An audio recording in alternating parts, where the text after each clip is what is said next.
गुरु गोविंद दोऊ खड़े, काको लागू पाओ। बलिहारी गुरु आपने, गोविंद दियो बताए। आज ये दास जो है सनातन के विषय में बोलेगा, क्योंकि सनातन पर बहुत जो है संशय है, भ्रम है। पृथ्वी को मैं जानता हूँ, पृथ्वी मुझे नहीं जानती। पृथ्वी शरीर के, संसार के सभी मनुष्य जाति के शरीर के जीवन दाता भी है और जीवन लेती भी है। सबको धारण करती है। अब भूकंप आता है तो सबके विनाश भी कर देती है। और जल जो है सबके प्यास के बुझाता है, सबके जीवन दाता भी है। अगर जलवामय होता है तो गांव के गांव, शहर के शहर सब पानी में बह जाता है। अति बारिश। अग्नि जो है सबके जीवन दाता भी है और जीवन के लेती भी है। आग लग जाती है तो गांव के गांव, शहर के शहर समाप्त कर देती है। जंगल के जंगल, जानवर, पशु पक्षी सबको जला देती है। ये जीवन देती भी है, लेती भी है। ज्वालामुखी पहाड़ अगर फटता है तो बहुत नाश करता है। तो इसलिए जो है ये तीसरा तत्व है। पहले तत्व जो है पृथ्वी है, दूसरे तत्व जो है अग्नि है, जल है, और तीसरे जो है अग्नि है, और चौथा वायु है। वायु जो है संसार के जीवन दाता है। और श्वास जो है संसार में सभी शरीरधारी, चाहे मनुष्य हो, चाहे पशु हो, चाहे पक्षी हो, चाहे कीड़ा मकोड़ा हो, सब श्वासा के बल पर, सब श्वासा के आधार पर ये शरीर चलता है। सबके जीवन दाता वायु है। ये चारों तत्व जो है जीवन के रक्षक भी है और जीवन के भक्षक भी है। जब प्रकृति संतुलन में होती है तो सबके जीवन देती है। और प्रकृति के साथ अगर कोई छेड़छाड़ करता है तो ये विकृति होती है। जिना कोरोना के बीमारी हुआ था, हैजा के बीमारी होता है, गांव के गांव, शहर के शहर, लाखों करोड़ों में लोग मर जाते हैं। इसलिए प्रकृति के संतुलन के खराब ना करें, प्रकृति के विकृति में ना बदले, प्रकृति के संतुलन रहने दें और प्रकृति के स्वच्छ, निर्मल और ठीक रहने दें। वातावरण खराब ना करें। ये प्रकृति जो है, पांचवा तत्व जो है आकाश है। आकाश और पृथ्वी, संसार के 9 ग्रह, ये सभी आकाश के बीच में है। संसार के 9 ग्रह, अब जिसमें पृथ्वी भी है, सूर्य भी है, चंद्र भी है, सभी ग्रह और सब कुछ पृथ्वी में, आकाश के बीच में, सारी भूमंडल और एक अपने धुरी पर घूमते हुए सभी ग्रह सूर्य की परिक्रमा करते हैं। और ये 5 तत्व और चांद, सूर्य, तारागण, ये 3 8 हो गए। ये 8 तत्व को जो है अनादि कहा गया है। ये पीछे था, आज है, आगे रहेगा। और जो अज्ञानी है वो कभी शिव से सृष्टि कराते हैं, कभी विष्णु से सृष्टि कराते हैं, कभी दुर्गा से सृष्टि कराते हैं। और पता ना किससे किससे सृष्टि कराते हैं। ये ब्रह्मा विष्णु महेश और शिव दुर्गा सबके सृष्टि प्रकृति करती है, और सभी ने प्रकृति नियम के नाम ही जो है अल्लाह, खुदा, गॉड, भगवान, ईश्वर है। और ये सगरी जड़ है, इसके पास ज्ञान ना है।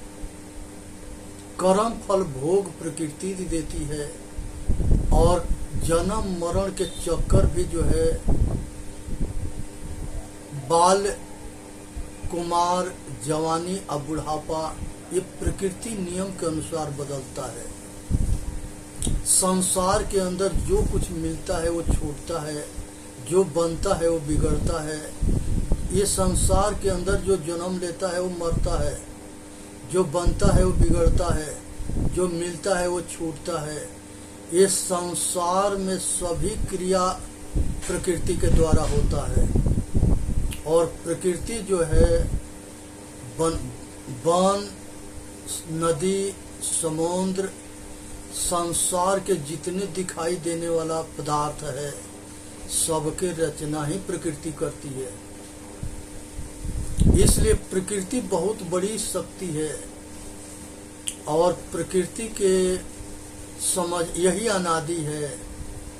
पृथ्वी, जल, अग्नि, वायु, आकाश, इसके समझने की जरूरत है। चांद, सूर्य, तारागण, ये 8 वसु के नाम से जाने जाते हैं। वसु उसे कहते हैं जो बसाता है। सूर्य हमके रोशनी देता है, गर्मी देता है, ठंडी से बचाता है, भोजन पकाने में उपयोग हम करते हैं। अग्नि के बिना हम जी ना सके। जल है, इसी तरह से संसार में सूर्य, चंद्रमा है, वो रात में शीतल रोशनी देता है। तारागण है, आकाश के शोभा है। ये सारे जो है आकाश में जितने तारा हैं वो बहुत बड़े बड़े हैं, लेकिन बहुत दूर होने की वजह से बहुत छोटे दिखाई देते हैं। सूर्य जो है अपने धुरी पर रहता है, वो कभी नहीं घूमता है, सभी ग्रह उसको घूमते हैं। और जो जैसे पृथ्वी है, इसके उपग्रह चंद्रमा है, तो चंद्रमा अपना धुरी पर घूमते हुए पृथ्वी के परिक्रमा करता है, और पृथ्वी अपना धुरी पर घूमते हुए सूर्य के परिक्रमा करते हैं।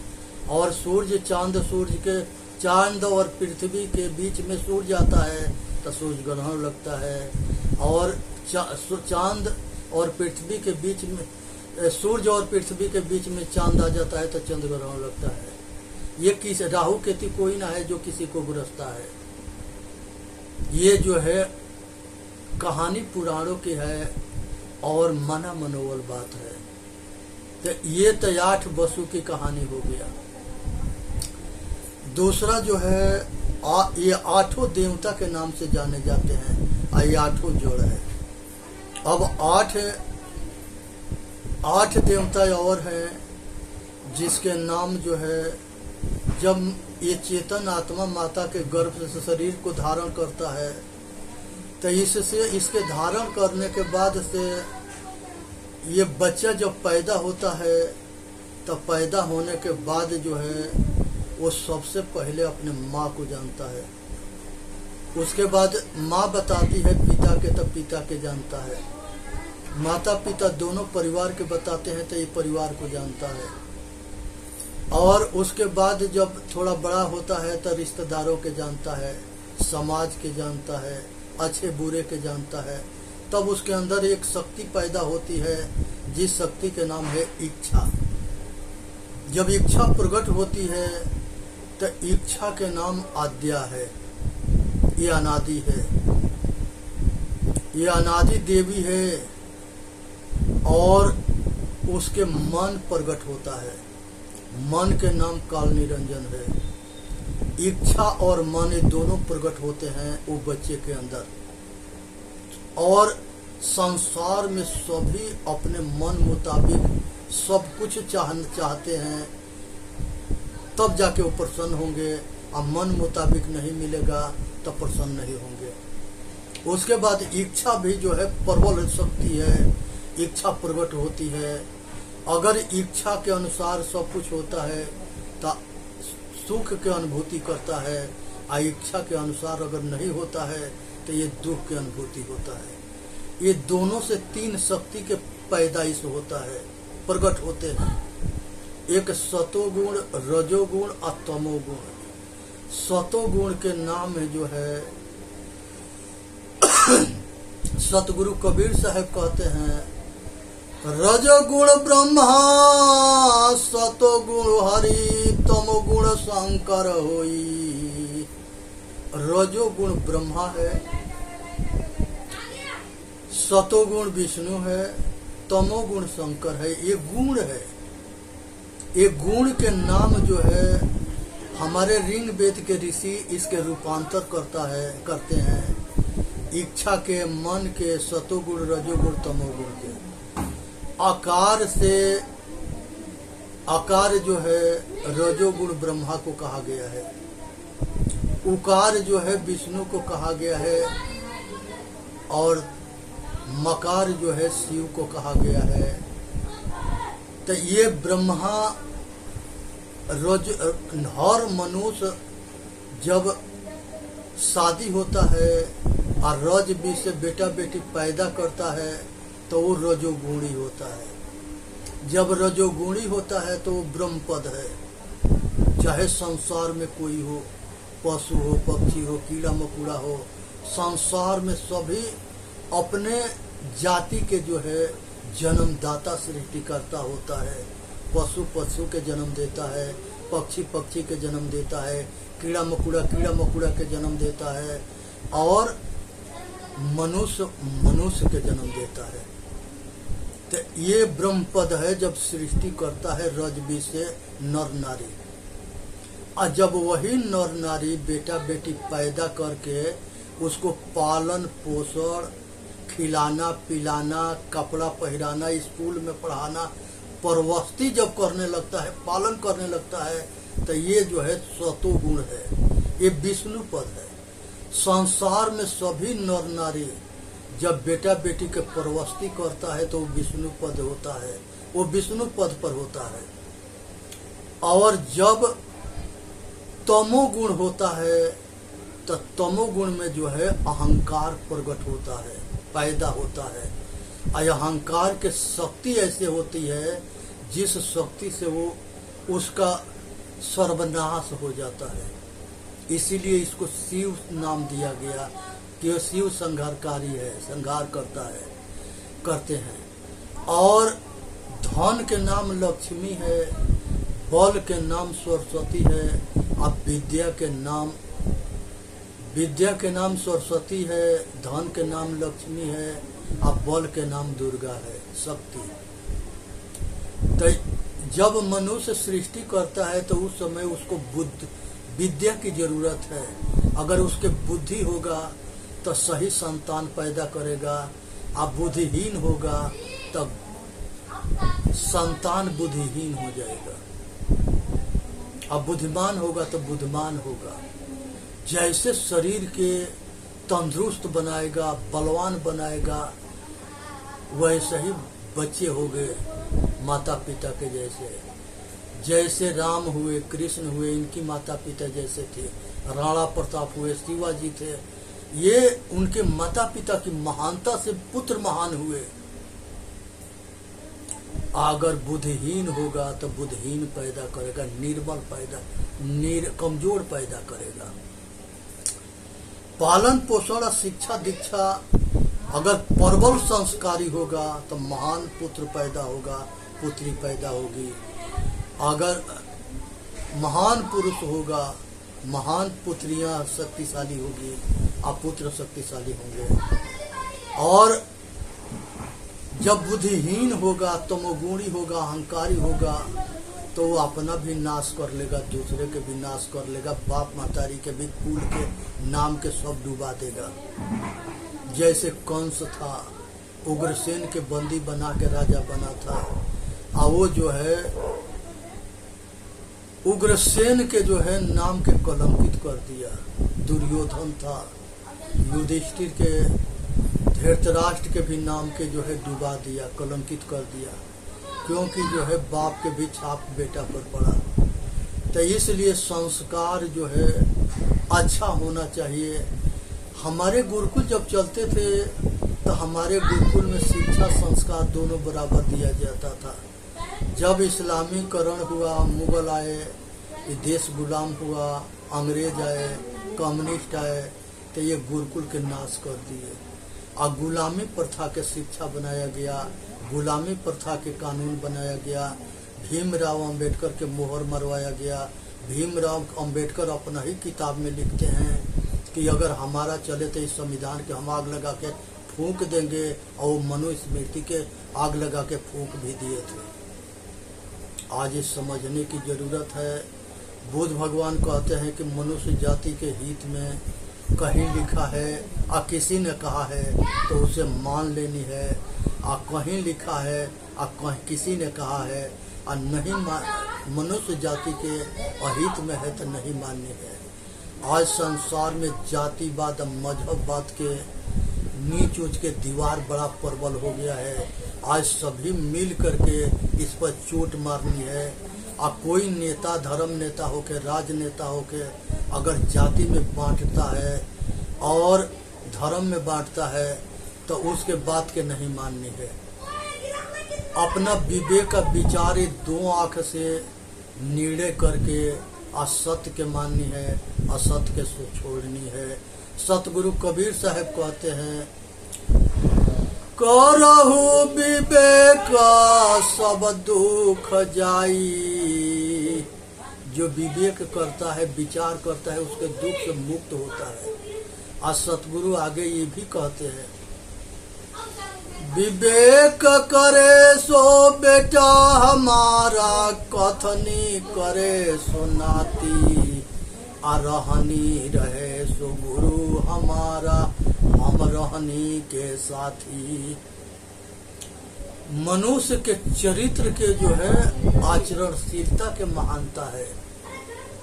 सतगुरु कहते हैं कि जो बोलता है, कहता है, वो नाती है, और जो विवेक करता है वो बेटा है, और जो चरित्रवान है, आचरणशील है, वो गुरु है, और हम उस गुरु के साथी है। तो आज समझने की जरूरत है, बचने की जरूरत है। आज जो है जिसको आत्मज्ञान हो गया वो एक चींटी के नहीं मार सकता। आज सब घट घट में चेतनात्मा अपने जैसे चेतनात्मा के जैसे देखता है, अपने दुख सुख के जैसे दूसरे के सुख दुख को देखता है। यहाँ पर वेद में संस्कृत में श्लोक है और सतगुरु कबीर साहब कहते हैं कि 4 वेद 6 शास्त्र में बात मिली है दो, दुख देत दुख होत है, सुख देत सुख होय। जो बोओगे वो काटोगे।